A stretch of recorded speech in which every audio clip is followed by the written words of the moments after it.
Welcome back. Today we're going to talk about the killer tattooist. He always leaves his mark.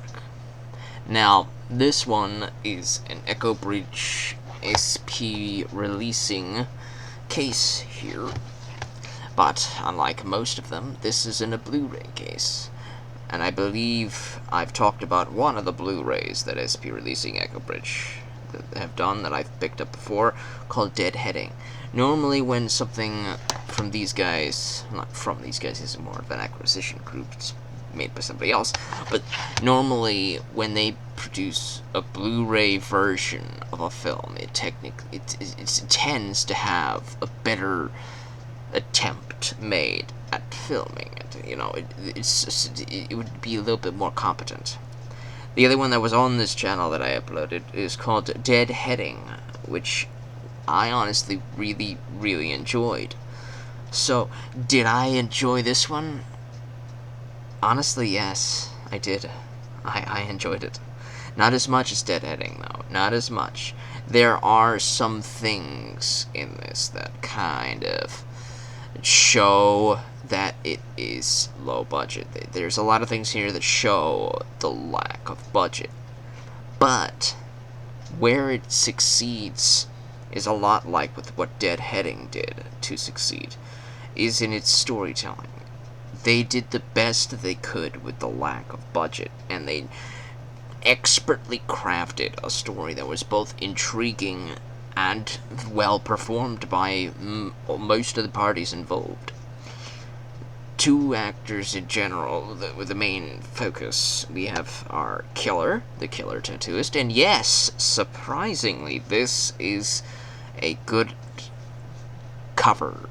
It snatches you. It's not like Righteous Villains or Blue Collar or any of those other things that have misleading covers and cases and whatnot.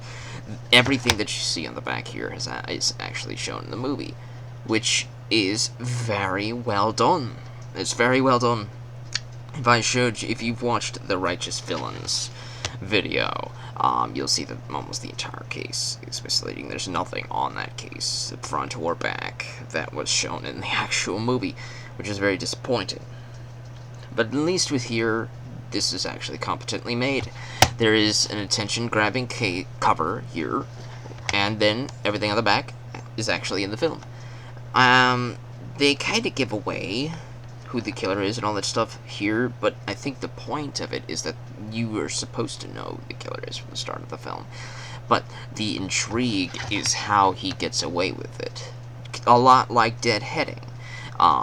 The main character in Deadheading, the most of the film is about how she gets away with what she did. And at the end of the film, we learn that she didn't get away with it. And in this one, it's all about how he gets away with his series of killings. I will read to you the back here. A series of murders have occurred. The victims found tattooed and skinned. When the police hear a family was found slaughtered, had planned to get a tattoo together before disappearing, they sent an undercover detective to the local tattoo parlors. There, Ava meets Nathan, a charismatic tattooist, not knowing that he is the serial killer she is seeking. When the two start dating, Ava has no idea how much danger she is putting herself in, and what a horrible end she could face at the hands of the deranged killer's tattooist. Pretty self-explanatory, short, sweet, and to the point. And for their merits, all of that is in the film. It's a very good summary. It's very well typed out. Honestly, I can't really give too much away here.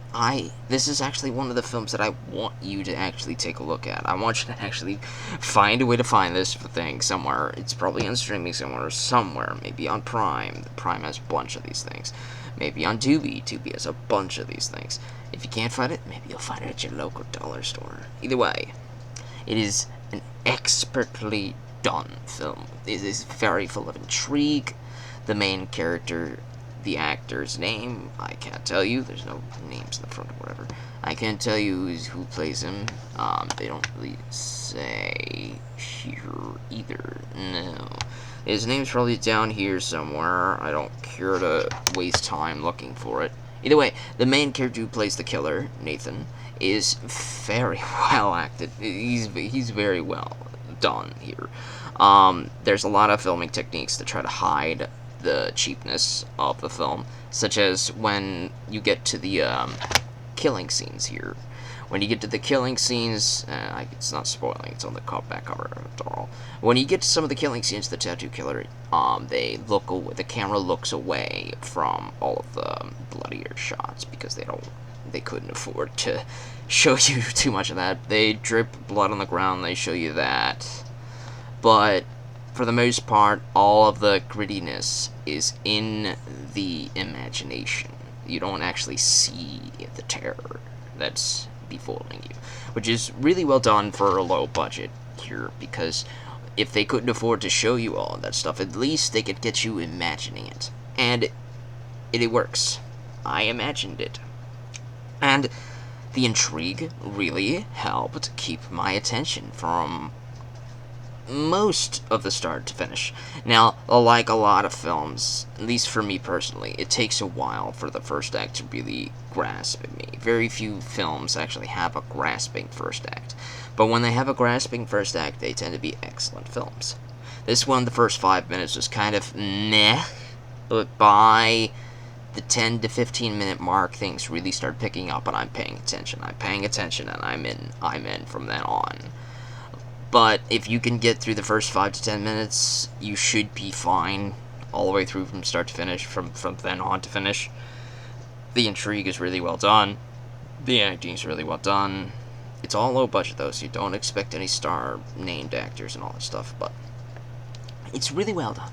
I'm saying that a lot. It's really well done. Because it is.